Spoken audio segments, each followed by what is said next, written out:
Hi, I'm Micah Halpern. Thank you for joining me today as I do some thinking out loud. Our first segment is called Background Briefing. The first thing I've been thinking about is the future of the Jewish people. I have tremendous faith in the future of the Jewish people and the Jewish world. Doomsday studies and polls do not send me into downward spirals. Many of my colleagues quake in fear for the future. They worry about virulent Jew hatred, about massive levels of intermarriage, about simple assimilation. They look around and predict a dire future for Jews. I do not deny that what they see is there. It is there. I am not Pollyannish. I am brutally aware of the threat to Jews in Europe and in the United States, especially on campus. I am a professor on one of those campuses. I see the blatant hatred of Jews on college campuses and how, in response to many students consciously hide their Jewishness from their fellow classmates. And yet, my faith in our future does not falter. The extremely underread and underrated Zionist thinker Leo Pinsker, described Jew hatred as a phobia. It is Pinsker who coined the term Judeophobia. Before the advent of rhinoplasty and hair straighteners, he was convinced that Jews could not change the way they looked and blend in. He was a physician. Haters of Jews, he maintained, will always be able to identify a Jew by the way they looked, always be able to single us out. The great Jewish thinker Simon Ravodovich, who, incidentally, was the uncle of Anne Frank's best friend, Haneli Goslar, wrote an inspiring article entitled Israel, the Ever-Dying People. He posited that every generation of Jews, since the Mishnah, sees itself as the last generation. Every generation is convinced that Judaism will end with them. What an eerie thought. I am not a subscriber to the Ravodovich thesis, at least in part. My optimism is not scientifically based. It's anecdotal. It has historical precedent, and I am convinced that the future of the Jewish community and the Jewish world will burn bright in our lifetime and in our children's and grandchildren's lifetime. Here is one of those anecdotes. I was a guest at the bar mitzvah of Ari, a Jewish day school student. As expected, he did a fabulous job. Ari was taught his entire bar mitzvah curriculum by his grandfather, a doting and wonderful man, a grandfather we could all wish for. Ari was instructed in the exact same style that his great-grandfather had taught his grandfather. These were not simple lessons. These are powerful and profound lessons, lessons that dated back 4 generations. In the course of the celebration, I met several of Ari's parents' friends, thoughtful, insightful, curious, involved Jews and lovers of Israel. Parents of children, either a little older or a little younger than Ari. As is de rigueur, there were speeches. The final speech was delivered by the father of the bar mitzvah boy. Addressing those who had come to honor his son, he delivered a powerful and deep message of family and community. It was inspiring. Why? Because it illustrated that these parents understood just how meaningful Jewish life is and how important Israel is to them and how inextricable it is to their lives. These young parents were actually acutely aware of the awesome responsibility of raising and educating children and of imbuing in their personal next generation the beauty and the depth and importance of Jewish life. Ari knows what he is and who he is as a Jew. He proudly and comfortably walks in the steps of his parents, grandparents, and great-grandparents. There is no better Jewish education and no better Jewish environment than a supportive family. Ari's Jewishness has been gestating for 13 years and hopefully will be transferred to his children and his grandchildren. The bar mitzvah was so natural and so pleasant. It was organic. It was not forced. While some Jews, even many of today's Jews, may think, as Ravodovich suggests, that they are on the cusp of extinction, of annihilation. Ari's bar mitzvah proves them wrong. Ari's family and the families of Ari's you and I know give us hope. The baton has been passed, and I have no doubt that the baton will continue to be passed again and again from generation to generation. Remember the story of Passover that further proves my point. These many years later, we are still a force to be reckoned with. That is why I am so hopeful. Coming up next, points of view. Today, both columns are from the New York Post, and both were in Sunday, the Sunday print edition, April 6, 2025, and online on April 5th. Actually, one is a column, and the second is an editorial. First up is a column entitled "The Lies Behind the Gaza Casualty Figures and the Thousands of Names Removed Without Explanation." It is authored by John Spencer. We have used him before, John Spencer. Spencer is the chair of the Urban Warfare Studies at the Modern War Institute and co-director of the Modern War Institute's Urban War Project. He was at West Point for a long time also. His insight is essential to understanding urban warfare and war today. This is how Spencer begins. According to the independent analysis group Honest Reporting, the Hamas-run Gaza Health Ministry recently updated its casualty list, quietly removing thousands of names without explanation. Notably, the revised list also dropped over 1,000 children listed, sharply altering the previously reported demographic ratios that had been quickly seized upon by critics of Israel and Israeli military operations. This stark revision, largely overlooked by major media outlets, exemplifies a broader problem: the uncritical acceptance and use of questionable statistics to judge the legality and morality of military operations, most notably in Gaza. Spencer calls out the media and governments for swallowing hook, line, and sinker Hamas's figure of deaths. He writes, "Despite the clear political control and the questionable methodology behind Hamas's casualty figures, political leaders and most international media outlets have cited Gaza Health Ministry statistics without question or caveat."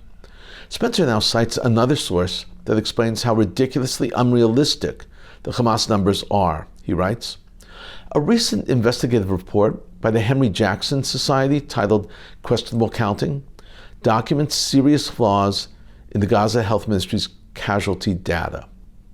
The ministry reportedly compiles numbers using a disjointed network of hospital records, unverified clinic reports, family input, and a Google share drive, rarely validated across sources. In the chaos of ongoing war, such methods are not just unreliable, they are ripe for political exploitation." These concerns were also echoed in an earlier investigation by the Associated Press, which reported how the Gaza Health Ministry's figures were frequently changed and riddled with inconsistencies, such as duplicate names, gender mismatches, and age discrepancies. Spencer writes that it is nearly impossible to get accurate numbers during war. He writes, "In my research on the conflict of war in urban settings, I have emphasized how difficult it is to calculate accurate casualty ratios during or immediately after combat operations. In cities, civilian fighters and infrastructure exist in close proximity. Combatants use civilian structures and populations as cover." Spencer explains what the casualty figures should be based on. He argues that intention is very important, writing that legal compliance in war must be judged based on the intent of the action, the precautions taken, the proportionality analysis conducted in the planning, and the efforts made to mitigate civilian harm, not on manipulated or incomplete casualty spreadsheets. Now Spencer concludes, "That is not how the laws of war work, nor is it how war itself operates. Analysts, journalists, policymakers, and public must demand a higher standard of rigor and context before allowing questionable data to shape international perceptions and policy. The recent revelation by Honest Reporting, combined with findings from other investigations, confirms what many have long suspected. The casualty figures most often cited to condemn Israeli actions in Gaza are not just flawed, they are fundamentally unreliable and politically manipulated. This is an excellent column. It clarifies so much for so many people who knew that there were problems with Hamas's numbers, but did not know the details. Thank you, Spencer. Next up is an editorial. Remember, editorials are unsigned, and they are the opinion of the editorial board. This one is entitled, "Pray Israel's New War Plan Crushes Hamas, Frees the Hostages, and Ends the War." The editorial begins, "Israel is entering a new phase in its war for its survival against Hamas. Pray it finishes the job quickly." IDF spokesman Brigadier General Effie Defrin refers to its new plan as operational ambiguity, holding back details to surprise the enemy. The anti-Israel New York Times calls the plan a shifting of the goalposts, yet Jerusalem's goals, rescuing hostages, dethroning Hamas, and ensuring no future threats from Gaza, remain unchanged. The paper also suggests, or hopes, that Israel will fail, noting snarkily that it hasn't achieved its goals in more than a year of war. The New York Post explains that Trump and Bibi have a plan. He says that other Arab countries might join in. The editor's right. Donald Trump himself has called for an evacuation of Gaza so it can be rebuilt. Alas, Arab neighbors have refused to take them, a decades-old position that's effectively made Gazans prisoners of Hamas. Instead, these countries have traditionally encouraged Palestinians to wage war on Israel, mostly as a way to distract from their own domestic shortcomings. Even now, Saudi Arabia, which would love Israel as an ally and an economic trading partner, says the war must end and a pathway to a Palestinian state be created before it normalizes ties with the Jewish state. The editorial concludes writing that a Trump ceasefire will only last as long or until Hamas perpetrates another October 7th. Thus, it continues, short of a Trump-style evacuation, Israel must fight on. It can't and won't agree to a permanent ceasefire that lets Hamas survive. Such a truce would be permanent up until the next time Hamas launched an October 7th-style slaughterfest, as it explicitly vows to do. And the sooner the world gets fully behind Israel's efforts, the sooner the war will be over. This is extremely sobering as an editorial. Thank you, New York Post. Coming up, commentary through cartoons, where pictures tell the story. Today I want to show you 7 cartoons. As I've mentioned, cartoons have been very biting, extremely anti-Israel lately. They are easy to find despite the news cycle vying for your attention with so many other stories. There are still many, many anti-Israel cartoons floating around the news. This first cartoon is called Gaza War Red Blood Tariffs. On the 2 charts, trading is going on. Trading is up, trading is down, blood is up in Gaza.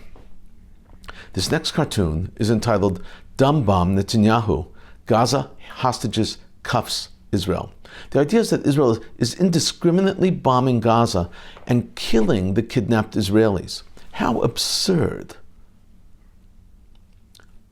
The next cartoon up is entitled Starvation Weapon. A tank has a pita on a string, and it's leading around the Palestinian child. What a terrible depiction of the situation. It should be noted, because it's been documented, that there is plenty of food in Gaza. In this cartoon, the cartoonist is suggesting that Trump and Bibi are mirror images of themselves, doing the same thing. It's entitled Trump, Netanyahu, Similar Goals. Israel has been accused of killing medics in Gaza. This cartoon portrays that. It's entitled Gaza Medics Killed, Israel War Crimes. You've heard of a dove of peace, of course. This is a dove bat. The cartoon is entitled Trump Promised Peace, Ukraine, Gaza Dove Bat. This is so biting and so critical. So critical. Finally, this cartoon is entitled Killing Missiles. 2 missiles are talking. One says, "How many have you killed?" And the other answers, "I don't know. I was just following orders. This cartoon reverberates so strongly as it recalls Nazis' defense in murdering the Jews during the Holocaust. In a moment, more of my own perspective and a few predictions. Israeli Defense Minister Israel Katz presented what he described as conclusive evidence of Iran's support for Hamas's October 7th massacre and the terrorist group's broader plan to destroy Israel. He revealed intercepted communications between Tehran and slain Hamas leaders Yahya Sinwar and Mohammed Dif. Speaking during a visit to the IDF's Intelligence Unit for Technical Collection and Analysis, known by its Hebrew acronym as MSAT, Katz claimed Sinwar and Dif requested $500 million from Iran's Quds Force commander to fund efforts to annihilate Israel and confront the United States. A request that, according to Katz, was granted. I'm presenting today unequivocal proof, he said, of Iran's support for Hamas's plan to destroy Israel and carry out the October 7th massacre. Katz said, he added, that the documents part of the trove gathered by the recently formed unit also include messages between Hamas and former Hezbollah leader Hassan Nasrallah, who was assassinated by Israel last year.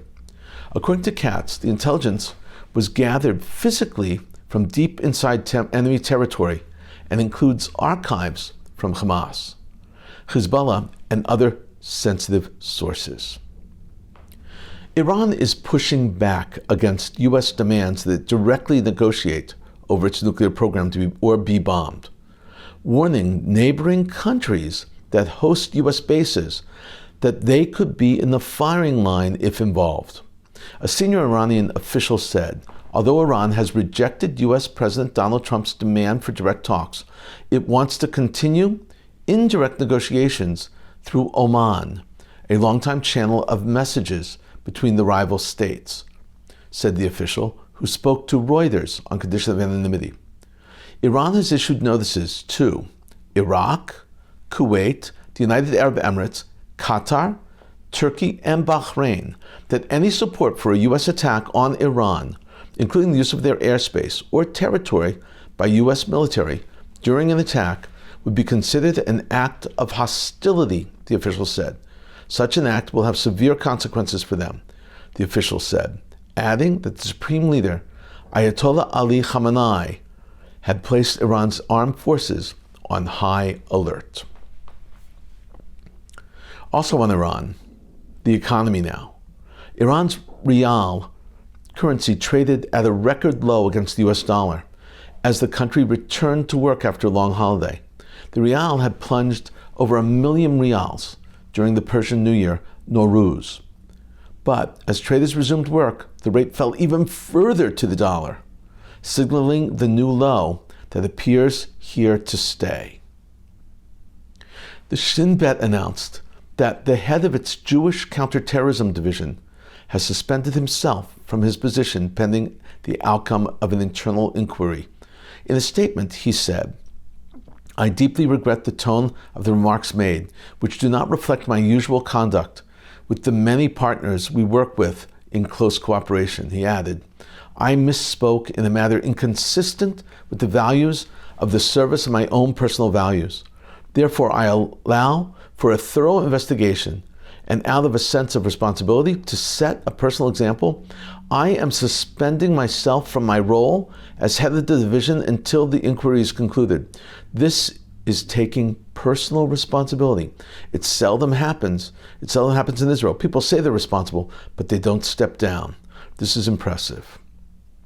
IDF Chief of Staff, Lieutenant General Eyal Zamir, visited the Tel Shomer recruitment office to meet with newly enlisted female lookouts, stressing the military's need for recruits from all segments of Israeli society. Zamir stressed the urgency of equal service. The IDF operates across all fronts, so we need everyone. Our stance is clear. Equality in burden sharing. Those who contribute more will receive more.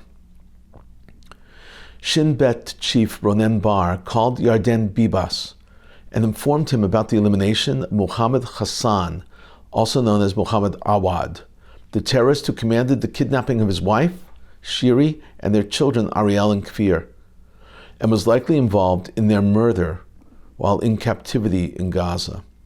In a related story, Israel renamed an indigenous orange butterfly to Kitmit Ariel, after Ariel Bibas.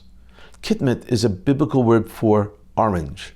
Originally, the orange-winged butterfly was called Kitmit Yerushalayim, Kitmit Jerusalem, Jerusalem butterfly.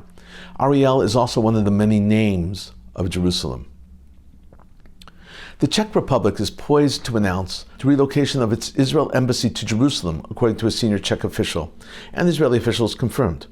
A Czech government source confirmed the decision during a recent meeting with an Israeli counterpart, saying the move aligns with U.S. President Donald Trump's advocacy for international recognition of Jerusalem as Israel's capital. Israeli immigration officials denied entry to two parliamentarians, British parliamentarians, Joan Young and Mabitsam Mohammed, and their two aides upon arrival to Ben Gurion Airport. They were coming from Luton, United Kingdom. The MPs claimed that they were part of an official parliamentary delegation, but Israeli officials confirmed no such mission was recognized. During questioning, the officials determined that their stated purpose was to document Israeli security forces and spread hate speech against the state, which violated entry criterion into Israel. Interior Ministry Moshe Arbel ordered their immediate deportation under Israeli law, citing national security concerns. Given the findings, we cannot allow individuals intended to harm Israel's reputation and security to enter. We've been thinking out loud about a lot today. Now that you know what I've been thinking, let me know what you're thinking. Email me at micah@jbstv.org. Tweet me at Micah Halpern. Tell me what you think. Before we end, let me leave you with one piquante piece of information. We've enjoyed Eretz Nehederet over the years. They are insightful and deeply critical, as well as hilarious. They often show the ridiculous nature of the international media and the world as it sees Israel through a corrupt and distorted set of lenses. In this 3-minute piece, which is exactly 1 year old, still resonates with the news of the day. The theme and critique is that Hamas exaggerates the numbers of casualties, and it is always Israel's fault. No matter what happens, Israel is to blame. Let's watch. Good evening from London. Here are some news from the war in Gaza. Israel has bombed a hospital, killing hundreds of innocent people. More. Much better. With more details, our Middle East correspondent, Harry Whitegilt. Good evening, Rachel, from the illegal colony of Tel Aviv. Israeli officials has denied bombing the hospital, but we have video footage showing what really happened indeed.